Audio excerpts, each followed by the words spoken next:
Hope so all of you are fine. Today we will discuss about difference between prokaryotic and eukaryotic cell. Last time हमने पढ़ा था vacuole के बारे में। आज हम बात करेंगे difference between prokaryotic and eukaryotic cells के बारे में।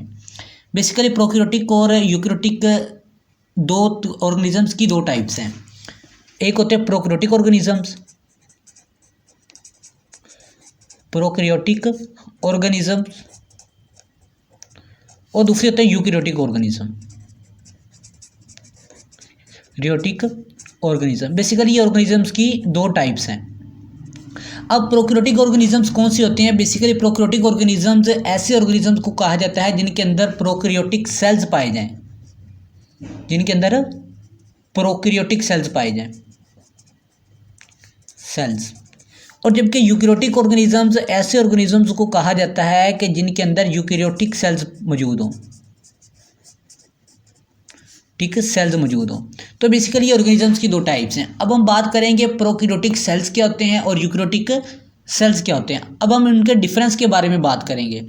तो बेसिकली अगर बात करूं कि प्रोकैरियोटिक ऑर्गेनिजम्स की सेल्स की on the base of nucleus, सबसे पहले हम उनके न्यूक्लियस के बारे में बात करेंगे कि प्रोकैरियोटिक सेल्स का न्यूक्लियस किस तरह का होता है और यूकैरियोटिक सेल्स के अंदर न्यूक्लियस पाया जाता है या नहीं होता। सबसे पहले अगर मैं प्रोकैरियोटिक सेल्स की बात करूं तो उनके अंदर न्यूक्लियस जो है बेसिकली प्रोकैरियोटिक, प्रो का मतलब होता है बिफोर, बिफोर, कैरियोटिक का मतलब होता है न्यूक्लियस, ठीक है, यानी कि बिफोर न्यूक्लियस। न्यूक्लियस से पहले ये जो थे बैक्टीरिया जो थे, ये प्रोकैरियोटिक सेल जो थे, ये इवॉल्व हुए, तो उनके अंदर बेसिकली न्यूक्लियस पाया ही नहीं जाता। प्रोकैरियोटिक सेल्स के अंदर न्यूक्लियस होता ही नहीं है। अगर हम यूकैरियोटिक सेल्स की बात करें, यूकैरियोटिक सेल्स की, यूकैरियोटिक सेल्स की, तो यू का मतलब होता है ट्रू, कैरियोटिक न्यूक्लियस, यानी कि ऐसे सेल्स जिनके अंदर ट्रू न्यूक्लियस वाज या न्यूक्लियस पाया जाता है। या सिंपली वर्ड में आप ये कह सकते हैं कि यूकैरियोटिक सेल्स ऐसे सेल्स होते हैं जिनके अंदर न्यूक्लियस मौजूद होता है और हम उसको थ्रू द इलेक्ट्रॉन माइक्रोस्कोप हम उसको इजीली देख सकते हैं। जबकि प्रोकैरियोटिक सेल्स ऐसे सेल्स को कहा जाता है जिनके अंदर न्यूक्लियस होता ही नहीं है, उनके अंदर न्यूक्लियस मौजूद ही नहीं होता। तो बेसिकली इसके cells on the base of the nucleus, ये उसकी डिफरेंस है उनका। अब हम बात करेंगे ऑर्गेनेलीज की।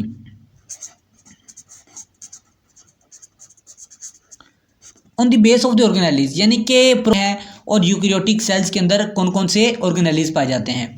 बेसिकली हमने अपने लास्ट लेक्चर्स में ऑर्गेनेलीज के पढ़ लिया था कि सेल के अंदर कौन कौन से ऑर्गेनेलीज होते हैं। मिसाल के तौर पर माइटोकॉन्ड्रिया, माइटोकॉन्ड्रिया, उसके अलावा एंडोप्लाज्मिक रेटिकुलम, और उसके अलावा प्लास्टिड्स। तो ये बेसिकली क्या होते हैं कि माइटोकॉन्ड्रिया ये होते हैं कि ऑर्गेनेलीज होते हैं जो सेल के अंदर पाए जाते हैं।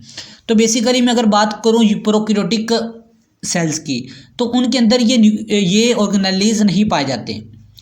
बेसिकली वो ऑर्गेनेलीज जिनके इर्द गिर्द मेम्ब्रेन होती है, जो बाउंडेड होते हैं, वो ऑर्गेनेलीज प्रोकैरियोटिक सेल्स के अंदर नहीं पाए जाते हैं, यानी कि not found in prokaryotic cell. जबकि यूकैरियोटिक सेल्स की बात करें तो उनके अंदर ये सारे ऑर्गेनेलीज जो हैं पाए जाते हैं। अब बेसिकली अगर देखें कि कुछ ऑर्गेनेलीज ऐसे हैं कि जो इनमें पाए जाते हैं, प्रोकैरियोटिक में भी पाए जाते हैं। उनमें आ जाता है राइबोसोम, राइबोसोम, और उसके अलावा डीएनए। अब देखें कि राइबोसोम की जो होते हैं कि इसके ये मेम्ब्रेन नहीं होती, ये फ्री डिस्पर्स होते हैं साइटोप्लाज्म के अंदर, तो इनके इर्द गिर्द मेम्ब्रेन नहीं होती। तो इस वजह से ये प्रोकैरियोटिक सेल्स में भी पाए जाते हैं और यूकैरियोटिक सेल्स के अंदर भी मौजूद होते हैं। अगर हम डीएनए की बात करें तो बेसिकली डीएनए की भी इसकी भी कोई मेम्ब्रेन नहीं होती और ये भी उधर वाजिया नहीं होता, यानी कि ये साइटोप्लाज्म के अंदर ही मौजूद होता है जो प्रोकैरियोटिक सेल्स के अंदर मौजूद हो, ठीक है। उसके बाद हम बात करते हैं on the base of size, यानी कि साइज की बुनियाद पर इनके दरमियान क्या डिफरेंस है प्रोकैरियोटिक ऑर्गेनिजम्स और यूकैरियोटिक सेल्स के दरमियान में। अगर हम बात करें on the base of size, तो जो यूकैरियोटिक सेल्स हैं उनका जो साइज होता है प्रोकैरियोटिक सेल से यूकैरियोटिक सेल्स का साइज जो है 10 टाइम्स 10 गुना लार्जर होता है देन प्रोकैरियोटिक सेल से, प्रोकैरियोटिक की निस्बत, यानी कि प्रोकैरियोटिक की निस्बत यूकैरियोटिक का साइज जो है वो 10 गुना ज़्यादा होता है। आप फिर से अंदाज़ा लगा लें कि जो यूकैरियोटिक सेल्स है कितना बड़ा होगा, ठीक है। उसके बाद हम बात करते हैं on the base of the cell wall. अब हम बात करते हैं on the base of the cell wall, यानी कि सेल वॉल की बेस के ऊपर इनके दरमियान क्या डिफरेंस है, ठीक है। अब बात अगर सेल वॉल की बात करूँ तो सेल वॉल जो है प्रोकैरियोटिक सेल्स में भी पाई जाती है और यूकैरियोटिक सेल्स के अंदर भी पाई जाती है। अब बेसिकली मैं ये बता दूं कि प्रोकैरियोटिक सेल्स जो हैं वो किन में होते हैं और यूकैरियोटिक सेल्स किस में होते हैं, वो हमने पॉइंट एक मिस कर दिया। बेसिकली प्रोकैरियोटिक सेल जो होते हैं ये बेसिकली होते हैं बैक्टीरिया के अंदर, बैक्टीरिया के अंदर, ठीक है। जितने भी बैक्टीरिया हैं उनके अंदर प्रोकैरियोटिक सेल्स होते हैं। बैक्टीरिया के अलावा जितने भी ऑर्गेनिजम्स हैं लाइक फंजाई हो गया, एनिमल्स हो गया, प्लांट्स हो गया, all the organisms in the universe, उन सब में क्या होता है यूकैरियोटिक सेल्स होते हैं, ठीक है। उन सब के अंदर यूकैरियोटिक सेल्स होते हैं। अगर हम बात करें बैक्टीरिया की तो बेसिकली बैक्टीरिया की जो सेल वॉल है वो मिलकर बनी होती है पेप्टिडोग्लाइकन से, पेप्टिडोग्लाइकन से, पेप्टिडोग्लाइकन से मिलकर बनी होती है बैक्टीरिया की सेल वॉल जो है। अब बेसिकली पेप्टिडोग्लाइकन क्या होते हैं, पेप्टिडोग्लाइकन ये एक चेन होते हैं, लंबी चेन होती है। किसकी चेन होती है, अमाइनो एसिड की और शुगर की, पॉलीमर होती है, लंबी चेन होती है किसकी, अमाइनो एसिड्स की, एसिड की और शुगर की। बेसिकली अमाइनो एसिड्स क्या होते हैं, अमाइनो एसिड ये वो होते हैं, कंपाउंड होते हैं जो क्या बनाते हैं, प्रोटीन बनाने में इन्वॉल्व होते हैं, यानी कि प्रोटीन को बेसिकली अमाइनो एसिड से मिलकर ही बनी होती है। और ये बैक्टीरिया के अंदर पॉलीपेप्टाइड चेंज होती है, पेप्टिडोग्लाइकन होती है जो क्या बनाती है, अमाइनो एसिड और शुगर से मिलकर बनी होती है। तो बेसिकली इससे जो सेल वॉल बनती है बैक्टीरिया की। अगर हम बात करें यूकैरियोटिक सेल्स की तो उनकी सेल वॉल किससे मिलकर बनी होती है, उनकी सेल वॉल मिलकर बनी होती है सेलुलोज से, सेलुलोज से मिलकर बनी होती है। और उसके अलावा दूसरे जो हैं हेमीसेलुलोज और दूसरे जो हैं कंपाउंड है उनसे मिलकर बनी होती है। ये बेसिकली सेलुलोज क्या है, एक अब अगर हम बात करें कि in contrast to fungi, fungi की बात करें तो बेसिकली फंजाई की जो सेल वॉल है वो काइटिन से मिलकर बनी होती है, काइटिन से मिलकर ये फंजाई की सेल वॉल, बेसिकली ये सेलुलोज जो हैं और उसके अलावा हेमीसेलुलोज, काइटिन जो ये एक कार्बोहाइड्रेट्स हैं, ठीक है, जो हमारी बॉडीज़ के अंदर पाए जाते हैं, ये कंपाउंड होते हैं, ठीक है। अब बेसिकली हम इसकी डायग्राम की बात कर लेते हैं जो कि प्रोकैरियोटिक सेल्स की डायग्राम किस तरीके से होती है, प्रोकैरियोटिक सेल्स किस तरह का होता है, तो हम उसकी डायग्राम एक बना लेते हैं।